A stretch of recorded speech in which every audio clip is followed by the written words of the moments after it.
Hey everybody, Ryan Kennedy here. I just wanted to give you a tournament report. My last tournament was on April 12th, so I do apologize for the tardiness of it. But it was the FLW BFL event for the Bulldog division. I fished this event as a co-angler. So pretty much on the meeting on that Friday night, obviously I met my angler. Found out he was fishing shallow water, so I got pretty excited. That's definitely my strength. I'm not a big guy on the deep water stuff. But I just wanted to give you a quick rundown on what really helped me do okay in that tournament. And so let's get started. So definitely my main weapon was my shaky head.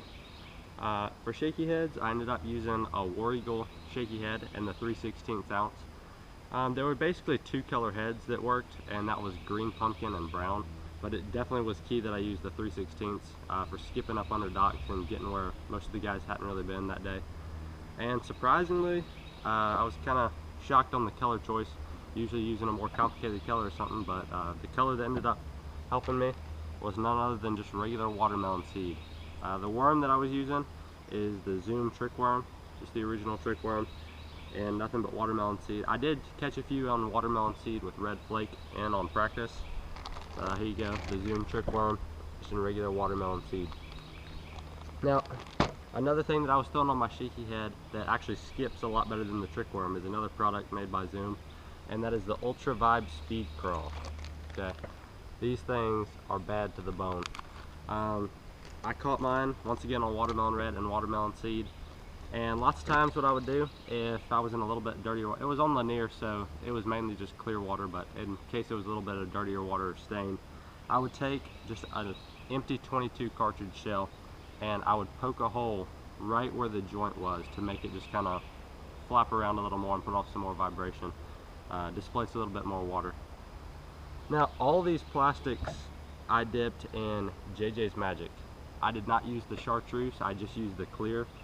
I did not throw a plastic at all that was not soaked in JJ's Magic, and I really think that helped. Get a good closer look at that JJ's Magic in the clear. This, I really like it better than lots of the other dyes. It tends to stay on there more, and I usually only have to dip it one time during the day, or while I'm using that plastic. Usually the plastic will tear up a lot of times before the scent will wear off at all. I also put a couple drops of it in my bags and just kind of shake it around, let it soak in before. All the line that I was throwing this on, I didn't throw it on, I just kept it on my one rig. This is a 7-foot St. Croix Mojo bass, medium fast. Ended up throwing that on Seagar 10-pound test fluorocarbon. I kind of experimented with the braid and the fluorocarbon leader, but I really liked the feel of just the straight fluorocarbon during this tournament through the practice and stuff. So I ended up sticking with that, spooled it back up with 10-pound fluorocarbon by Seagar. Good stuff.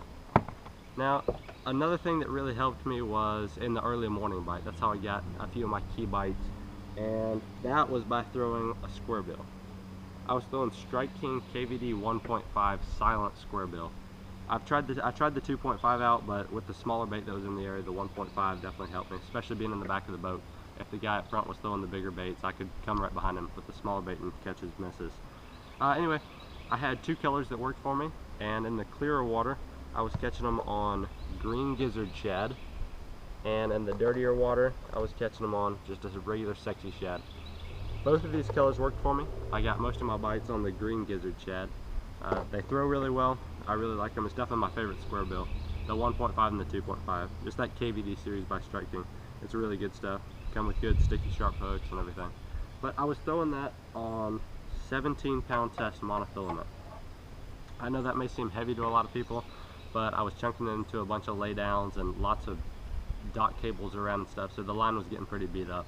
And it definitely helped. And with the stretch of the monofilament, it helped me not to jerk it away from, because I like throwing crankbaits on a stiffer rod.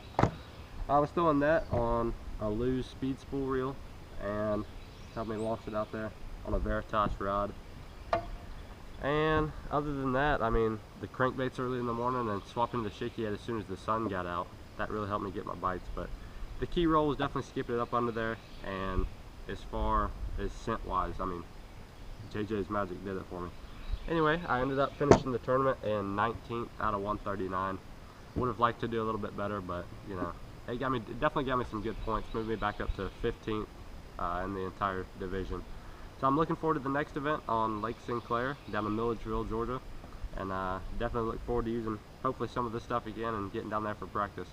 Hopefully I'll be able to give you guys another practice report before the tournament recap. And I hope you enjoyed the video, maybe learned a few things to go try out on Lanier right now. It's definitely fishing hot right now. So please like, comment, and subscribe. Ask me any questions below, and I'll try to make a video on it and help you guys answer some questions. Thanks for watching, guys. Have a great day.